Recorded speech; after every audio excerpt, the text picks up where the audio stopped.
Superhéroes, el género que ha dominado la industria por muchos años. Es común escuchar que estas películas no son más que una moda actual y por ende pasajera. Para ser específicos, desde el estreno de Iron Man en 2008, nada volvió a ser igual para estos entrañables personajes. Con ciertos aciertos y tropiezos, se convirtió, si no en el favorito del público, al menos en el más popular. Pero, ¿este género fue siempre así?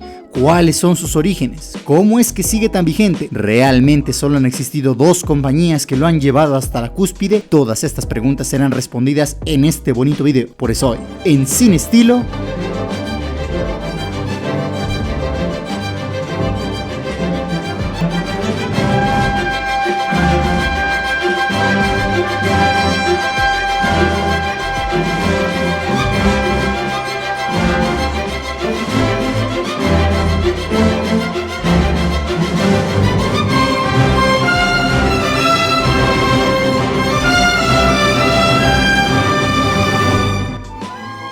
la evolución del cine de superhéroes. Antes de Kang, de Thanos, de los Vengadores, de la Liga de la Justicia, de los X-Men, de Superman o incluso del Batusi, los superhéroes ya eran involuntariamente parte de la cultura. Si queremos hablar del origen de estas épicas historias, debemos ponernos algo filosóficos y regresar muchísimos años atrás. Para ser precisos, al año 1200 a.C., en la cultura griega. La idea no fue ni de Jerry Siegel ni de Joe Shuster. Nace de figuras como Zeus, Atenea, Apolo, Afrodita, entre muchos otros. Los dioses de la mitología clásica sembraron el camino seduciendo a humanos y engendrando héroes, semidioses con poderes que se imponían al resto. La Ilíada y la Odisea ya nos dejan superhéroes como Aquiles, Hércules o Perseo. Los griegos, a través de su cultura y religión, creían en las fuerzas naturales y que determinados objetos estaban dotados de magia y espíritus, dando lugar a todo tipo de leyendas. Buscaban vincular la naturaleza con seres de gran poder. Técnicamente, estos son los primeros indicios de superhéroes. De hecho, en la actualidad muchos poseen las divinidades de estos dioses: los truenos de Zeus, el control de mar de Poseidón, el poder de guerra de Ares, el control del fuego de Hefesto, la velocidad de Hermes, la fuerza de Hércules y la valentía de Perseo. Pero no solo se limitaban a dioses o semidioses, también un simple humano podía realizar grandes hazañas que lo volvían una figura digna de idolatrar. Do you know what's there? Waiting, beyond that beach. Immortality! Take it! It's yours! De ahí que hayan existido muchas películas sobre estos personajes, como Troya, que narra los actos de Héctor y Aquiles, o 300, contando las batallas del general Leónidas. Si bien estos personajes históricos no son vistos como superhéroe, sí que influyeron en crear la concepción de uno. Creo firmemente que para que exista el superheroísmo, primero debió existir el heroísmo demostrado por simples mortales. Pero lo que te acabo de contar solo nos pone en el contexto de cómo surge el concepto de héroe. Ahora dejemos en claro cuál es el primer indicio de este género en el cine, y para ello debemos hacer un enorme salto en el tiempo, específicamente hasta 1916. El primer indicio de un superhéroe no es con Superman en 1938, no, fue 22 años antes en Francia durante el cine mudo con el misterioso Judex. Se trata de una serie larga con 12 capítulos y 300 minutos de duración, y afortunadamente pueden encontrarlo en YouTube. El propio Judex es un personaje complejo, caminando entre el bien y el mal. Podemos incluso decir que el primer héroe de la historia fue más bien un antihéroe. Jacques de Tremeuse es un joven que ve a su familia arruinada debido a las acciones de un banquero corrupto. El joven jura venganza y adopta una nueva identidad para llevarla a cabo. Y eso es más que suficiente para diseñar a cualquier superhéroe o incluso un supervillano. El escritor, director y productor francés Louis Folliot exploró esa posibilidad en dos de sus historias anteriores, Fantomas y Les Vampires. El éxito de ambas series fue inmediato, pero Folliot recibió críticas por glorificar a criminales en sus proyectos. En respuesta, el director decidió crear un nuevo personaje compatible con ciertas características heroicas que no son tan obvias a simple vista. ¿Pero por qué puedo afirmar que Judex es el primer superhéroe? Porque cumple con las características que este tipo de personajes requiere. Tiene un acontecimiento o pasado traumático, tiene una doble identidad, un característico traje o disfraz, tiene un archienemigo, para Shudex es el banquero Favreau. También tiene un interés amoroso, en este caso es Jacqueline, la hija de Favreau. Y finalmente es un personaje con una ciudad a la que debe proteger. Shudex no cuenta con ningún tipo de poder, pero como veremos más adelante, no es completamente necesario. Cualquiera que se tome la molestia de ver los 2 episodios y el prólogo de Shudex, reconocerá varios de estos aspectos. Es evidente que Shudex sirvió como fuente de inspiración para The Shadow o incluso para Batman. Así que sí, Shudex involuntariamente, porque el término aún no existía, es el primer superhéroe en la historia del cine. Sin embargo, es una persona mortal a fin de cuentas, no muestra ningún rasgo de poder o divinidad. A este género le siguieron otras series o películas similares como El Zorro de 1919,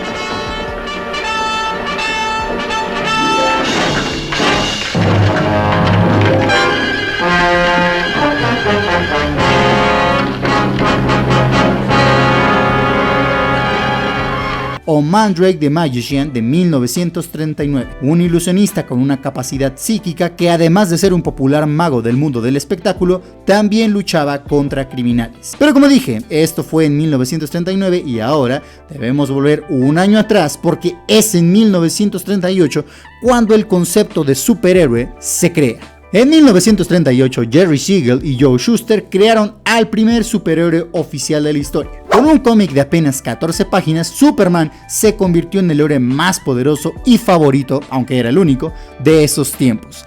Lástima que en realidad Superman no es el primer superhéroe de los cómics. No fue ni Superman, ni Batman, vaya, ni siquiera fue The Phantom, personaje del cómic del año de 1936. No, ese título es de Ogon Bat,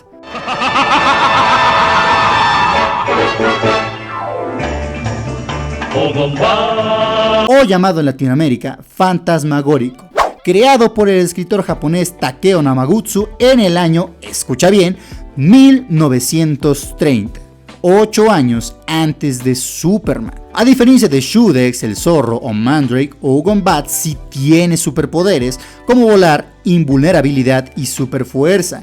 Este héroe era un antiguo ser que se encontraba en una tumba en la Atlántida que fue revivido y se unió a un grupo de científicos para luchar contra el Dr. Zero que quiere dominar el mundo. Así que si te gustan los superhéroes pero te burlas de aquellos que ven animes japoneses, recuerda que el primer superhéroe proviene de ahí. A pesar de ser el primer cómic, si así queremos llamarlo, porque en realidad fue ilustrado en un pergamino, Ogon Bat no tuvo una adaptación a la pantalla hasta 1967. Después de ese año, inicia la primera etapa en la evolución del cine de superhéroes, los seriales cinematográficos, pero para ello debo explicarte este término primero.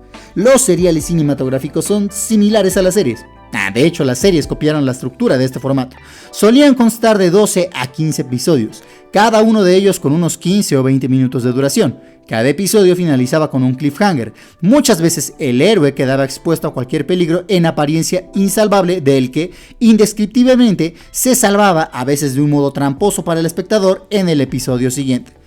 Era algo así. ¿Podrán Woody y Tiro al Blanco cruzar a salvo? ¿Llegarán con Jesse y oloroso Pita a tiempo? No te pierdas el emocionante final, el gran triunfo de Woody. ¡Genial, genial! ¡El que sigue! Pero para ese entonces, la popularidad de este tipo de personajes ya estaba en otro lugar. Dejando de lado la discusión sobre si primero fue Fantasmagórico o Superman, lo cierto es que el primer serial cinematográfico de un héroe con poderes oficialmente es The Adventures of Captain Marvel, personaje que con el tiempo se convirtió en Shazam. A este le siguieron Batman de 1943, The Phantom también de 1943, Capitán América de 1944 y Superman de 1948. Algunos de estos títulos se sustentaron en aventuras fantásticas, mientras que otros aprovecharon los acontecimientos de una época compleja para incorporar a sus protagonistas a misiones de espionaje en plena Segunda Guerra Mundial, como fue en una ocasión para Batman, cuya misión implicaba la búsqueda de agentes secretos relacionados con los bombarderos de Pearl Harbor, y que ahora estaban ocultos en algún lugar de Ciudad Gótica. Debido a los escasos recursos y técnicas de ese entonces, los poderes de los héroes no podían ser exhibidos de la forma apropiada, por lo que estos actuaban como transmisores de valores como la tolerancia y la convivencia. No pasó mucho tiempo para que el formato perdiera potencia ante el ascenso de la televisión en plena posguerra. La era de los seriales cinematográficos termina con el estreno de, ahora sí, oficialmente la primera película de un superhéroe en toda la extensión de la palabra, Superman and the Mole Man, legado que creció de manera exponencial de 1952 a 1958 con la serie The Adventures of Superman. Originalmente los superhéroes en el cine eran un fenómeno completamente marginal y una prolongación de las historias de los cómics. No existían los medios económicos como para reflejar en la gran pantalla lo que se contaba en las viñetas, por lo que la calidad de las producciones era demasiado baja, así como su audiencia potencial. Aunado a esto, en 1941 se estrena Ciudadano Kane de Orson Welles, que da inicio al cine moderno y rompe con las tradiciones cinematográficas del cine clásico. Al emergente cine de superhéroes le cuesta acoplarse a esta tendencia y una vez finaliza la Segunda Guerra Mundial, los superhéroes sufren un descenso en su popularidad. Tuvieron que pasar algunos años para que este género volviera a ver la luz. Y a la vez, el cine de superhéroes da un enorme giro.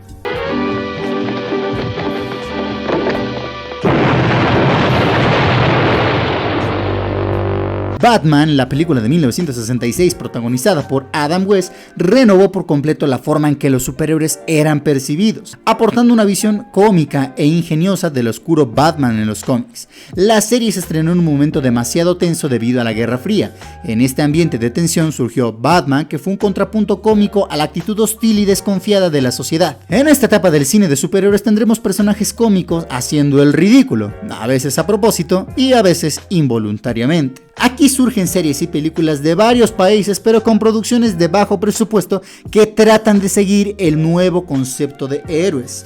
En Francia fue Mr. Freedom. Mr. Freedom's coming! Nobody move, nobody. Hydrosadacta de Polonia, Inframan de China. Powered by nuclear energy.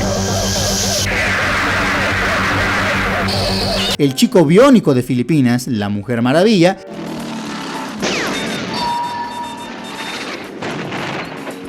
Y por qué no, hasta el Chapulín Colorado. Oh, y ahora, ¿quién podrá ayudarme? ¡Yo! ¡El Chapulín Colorado! No contaban con mi astucia.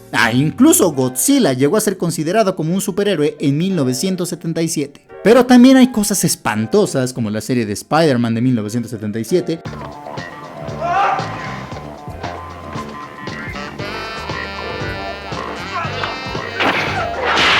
La horrible película de Doctor Strange y la que considero la peor de todas, X-O-Man, que estoy seguro que ustedes conocen porque ha sido confundido como el Iron Man de esos años.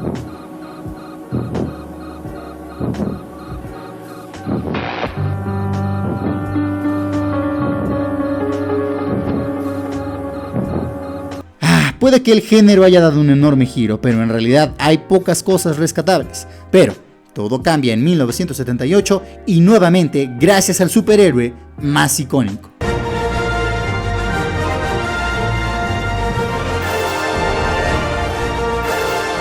Si los superhéroes batallaron tanto en dar el salto definitivo al cine, no fue por falta de interés de los estudios ni del público, sino porque los efectos visuales no eran lo suficientemente avanzados para replicar los increíbles poderes mostrados en los cómics. Se puede considerar que el cine de superhéroes moderno, tal y como lo conocemos actualmente, se inició en 1978 con Superman. Gracias al guión de Mario Puzo, la dirección de Richard Donner y un elenco de actores de la talla de Marlon Brando, Gene Hackman y Christopher Reeve, la película Superman marcó una época en el cine de finales de los años 70 y nos regaló momentazos en la historia del cine. La cinta permitió dar paso a las producciones de cine relacionadas con los personajes de los cómics, creando algunas buenas películas, como Highlander, Robocop, Flash Gordon, Condorman y una de mis favoritas de esta época, Hero to Large, donde un actor, al estar disfrazado de un superhéroe para el rodaje de una cinta, frustra el robo de un banco y se convierte involuntariamente en el héroe de la ciudad. Whatever you say, tough guy. Captain Avenger. Hold it there. Gran parte del éxito de Superman hay que atribuirse a los nuevos efectos visuales de pantalla azul que surgieron en los 70 gracias a Star Wars y fueron aprovechados por la industria para mostrarnos en pantalla a una persona capaz de volar sin sentirnos desilusionados con efectos baratos. Y parecía que esto significaría un gran cambio para la industria, pero a pesar de ya tener un gran ejemplo a seguir como lo era Superman, desde el 79 vendría lo que considero es la peor etapa para este género.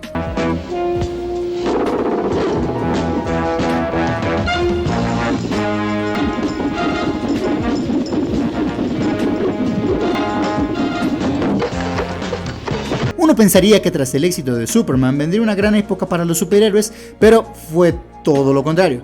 Quizá por esto mismo, Superman del 78 sea tan memorable. A partir de 1979 tendríamos películas terribles y de muy bajo presupuesto, otro factor que jugó en contra de estas cintas, y procedo a mencionar algún: Captain America de 1979, Spider-Man The Dragon's Challenge,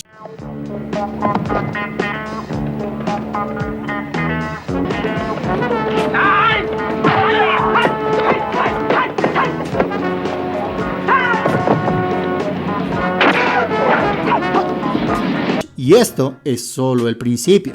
Swamp Thing de 1982, Supergirl de 1984, The Toxic Avenger del 85, The Incredible Hulk Returns del 88, que yo sé que muchos conocen por esta escena.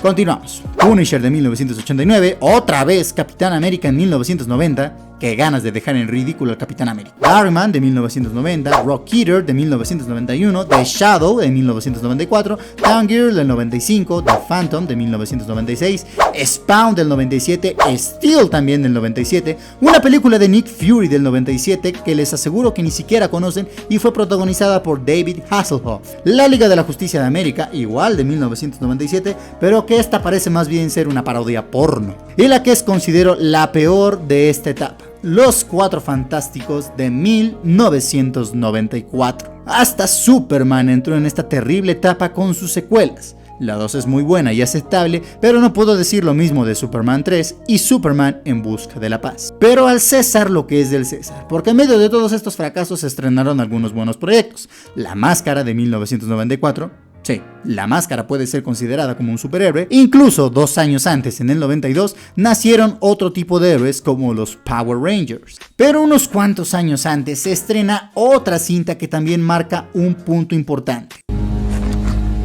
I'm Batman. Tras un largo periodo donde los superhéroes eran demasiado coloridos, correctos o hasta sosos, en 1989 un director con una visión oscura, sombría, depresiva y gótica como lo es Tim Burton, llegó para darle un volantazo a estos personajes usando a uno de los más icónicos y antiguos.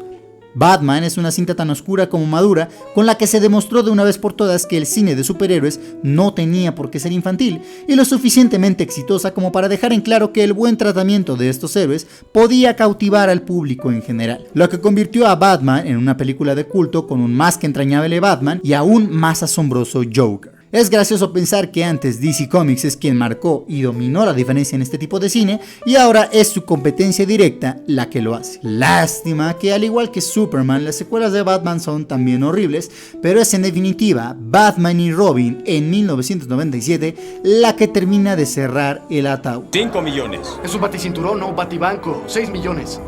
7 millones. I always apologize for Batman. Es hasta 1998 que inicia una nueva etapa. Por irónico que parezca, la gran era dorada de las adaptaciones de cómics no llegó de la mano de un superhéroe, sino de un vampiro, o algo así. Blade resultó una alternativa distinta y fue crucial para seguir cautivando la atención. Sin embargo, se crearon héroes sin universo. No me refiero a que sean superhéroes sin una compañía, sino que durante estos años veríamos películas individuales pero que no tenían un plan a mayor futuro. Para el año 2000, a pesar de tantos aciertos y errores, el cine de superhéroes ya era parte de la cultura, así que se estrenaban estas películas para no abandonar el género. Pero sobre todo tenían la intención de alcanzar las masas. Se encuentra un buen balance en el tono de estas cintas, ya no son ni tan cómicas ni ligeras para la audiencia, todo lo contrario, en ocasiones veremos un mayor desarrollo, tramas más complejas y sobre todo un lado más humano y a la vez oscuro de estos personajes. Esta madurez nos permite tener peliculones como X-Men, Blade 2, El Protegido, Spider-Man 1 y 2, la maravillosa saga de Hellboy, Batman Inicia, Los Increíbles, Superman Regresa y Watchmen, y la que considero la mejor de todas ellas es indiscutiblemente El Caballero de la Noche. A mi parecer, la que marca un antes y un después en el cine de superhéroes moderno. Aunque también hay ciertos proyectos que no salieron de todo bien, como Daredevil, Elektra, Ghost Rider y la peor de esta fase, Catwoman, donde creo que Halle Berry estuvo más que agradecida de seguir siendo considerada en los X-Men. En menos de una década, la industria del cine de Hollywood invirtió demasiado en estas películas y salieron una gran cantidad de ellas. Eso sin mencionar la inmensa cantidad de versiones animadas, donde en su gran mayoría han sido excelentes, pero no voy a entrar en detalle en ellas porque de lo contrario el video no terminaría nunca. Los Super tuvieron tanto éxito que era inevitable no hacerles sátiras, como por ejemplo Super Escuela de Héroes, Kick-Ass y una loca película de superhéroes, la cual se me hace de muy mal gusto. How could you do this to me? To your kids, to your newborn baby. How do I know that baby's even mine? Because he can do this. Pero es desde este punto donde Marvel toma cartas en el asunto. Luego de deambular por diversos estudios con adaptaciones fallidas o inconclusas, los derechos cinematográficos de Capitán América, Iron Man, Thor y muchos otros personajes regresaron a Marvel Studios. Tal como dijo Nick Fury, surgió una idea llamada la Iniciativa Vengadores. La idea era buscar y reunir a un grupo de personas excepcionales y tratar de convertirlas en algo más. Y es desde este momento donde Marvel se convierte en un enorme monopolio que no ha podido ser superado desde el 2008. Y con ello entramos a la siguiente fase. El recorrido comenzó con Iron Man en 2008, una apuesta de altísimo riesgo con la dirección de Jon Favreau y sobre todo por la presencia estelar de un Robert Downey Jr. No solo funcionó, sino que fue un éxito rotundo. Más fascinante es la historia tras su inolvidable escena postcréditos, que inició más como un juego que como un plan al futuro, pero que generó altas expectativas que fueron creciendo con cada proyecto. Es una estrategia maravillosa para que tú como consumidor sigas al pendiente de estos proyectos a pesar de que ni siquiera han iniciado su filmación. Ahora ya es necesario ver cada película para que puedas entender la siguiente. Pero además de eso, marcan un punto o suceso importante que divide estas historias en fases para que concluyan de una forma espectacular y épica. A Iron Man le siguió una secuela, además de haberse estrenado Capitán América, Hulk y Thor. Con este último personaje remarco una vez más la importancia que tuvieron las deidades en las culturas para crear personajes como este. Thor, de hecho, es un dios en toda la extensión de la palabra, y aún más reciente, en Thor Love and Thunder aparecen personajes como Zeus y Hércules. Cada película se sentía independiente, pero es en 2012 donde el cine de superhéroes ya no será el mismo nunca, específicamente con esta escena.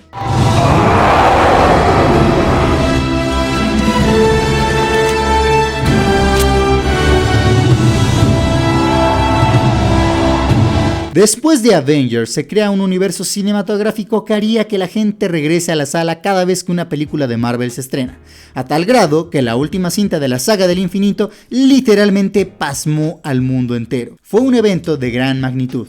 DC ha intentado lo mismo, pero por más que trata no puede posicionarse de forma adecuada en la industria a pesar de contar con los dos héroes más icónicos de la historia. Pero aún considero que falta entrar en otra sección.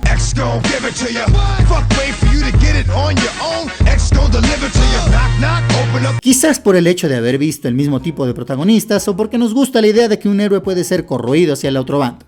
Pero llegó un momento donde las producciones se centraron en contar la historia de otro tipo de personajes, más egoístas, violentos o que ejercen justicia bajo sus propios términos. Desde hace algunos años, películas como Hancock y Watchmen nos dieron una idea que con el tiempo fue más explotada y explorada. Está Deadpool, los dos escuadrones suicidas, Peacemaker, los Defenders, Logan, Venom, Morbius, ¿quién se acuerda de Morbius? Brightburn, Invincible, Samaritan y lo más reciente y lo mejor de este tipo de tramas, The Boys. Aunque en realidad la gente le gusta este tipo de historias por otra razón, y con ello pasamos a la última etapa. El cine de superhéroes contemporáneo acumula ya más de 20 años, algo sorprendente si consideramos lo mucho que estos proyectos batallaron por llegar a la pantalla, la poca confianza inicial de la industria e incluso la poca fe del público general. Pero en el cine, como en la vida, nada es eterno y es evidente que esto incluye a este género. La gran pregunta es, ¿cuándo comenzará la caída? Durante los últimos años hemos visto un enorme bajón en calidad en afán de querer crear mayor cantidad de proyectos para múltiples plataformas, sin mencionar que grandes y reconocidos directores han atacado y criticado este tipo de cine. Tarantino y Scorsese son algunos de ellos. To him, Marvel movies and DC movies are movies. Right. And there's been actually almost no competition to show him that there can be anything else. So going to the movies means going to see those movies. That doesn't mean it's bad art. It could be, but it's not for me. You follow? And that's different from the superhero films. It's very different. Yeah, absolutely. The superhero films, as I said, are like another art form. They're not easy to make, but I do think it's more of an amusement park, extension of the amusement park, because I saw this happening in the early 70s in Hollywood, where heads of studios were talking about really wanting to have, in the industry, a Disney World, basically. And Universal was the first to do it. Universal Studio Tours. So they've always been aiming in that direction. And it comes together. And then you could tour the studio. It's like a theme park ride. Well, why not put a film in there? Why not make the film part of that experience? You follow? My concern is two concerns, and that is that one is that the filmmakers need the theaters. Maybe not me. I'm old. Maybe it's my last film. I don't know. But the people like me, need the theaters. The nature of the amount of money that's being made with the superhero films, naturally, you can't tell a studio or a corporation or theater owners, build a theater for people to come and see this, so they make money in the theater. You can't tell them to stop making their money, but on the other hand, they have to give something back to the culture. They have to create a space for the filmmakers to have their films on screen. Whether they're on screen and then get streamed or whatever, because there's so many venues going to open as to how films are going to be exhibited. Pero hay algo muy cierto en las palabras de Steven Spielberg. Él comparó las adaptaciones de cómics con el western, es decir, eventualmente llegará a un punto de implosión. Para entender la comparación vale la pena recordar que el Medio Oeste gozó de una enorme popularidad por varios años hasta que ésta se desvaneció porque sus ideas dejaron de coincidir con las visiones del mundo. Bajo este argumento podemos asegurar que las películas de superhéroe perderán popularidad con el tiempo, si no es que lo han comenzado a hacer ya. Mientras tanto, solo nos queda gozar de la presencia de estos personajes, que, con casi un siglo de existencia, no solo impresa, sino cinematográfica, pueden presumir una capacidad de adaptación envidiable y de una cantidad infinita de historias. Dejemos de pelear como niños pequeños sobre si una compañía es mejor o más exitosa que otra. Aprendamos a disfrutar de estas historias y agradecer que nacimos en una época donde podemos gozar de ambos mundos. Llegará el día en que estos héroes y villanos vuelvan a sus guaridas o planetas, pero quienes amamos estos personajes sabemos que siempre estuvieron y estarán ahí, esperando pacientemente un nuevo llamado para cuando la ocasión lo amerite.